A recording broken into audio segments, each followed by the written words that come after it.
Hey guys, this is Northville Tech. In this video, we're going to learn how to link an external bank account to PNC. Open the website pnc.com, then click Sign On. On the drop-down window, sign in with your user ID and password. Once you're signed in, you will see several tabs at the upper part of the screen. Click on the tab that says Transfer Funds. On this page, you will see an option for Make an External Transfer. Click on Make an External Transfer.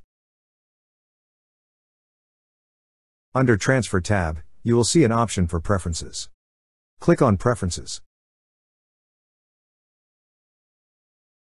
Now on this page, you will see a section for My Other Accounts.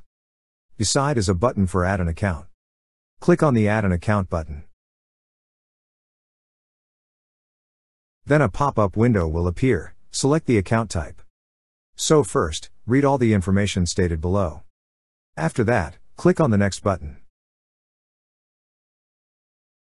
After selecting the account type, you could now enter an account nickname for the external account. Next, enter the external account's routing number and account number, then re-enter it again on the last field. Lastly, click on Next. That's how you link an external bank account to PNC. Thank you so much guys for watching, and if you have not yet subscribed to our YouTube channel, please subscribe to our YouTube channel as we create tech videos related to financial apps almost every day. Also, check out our website northvilletech.com for great tech articles, and our recommended resources in the description below for various sign-up bonuses.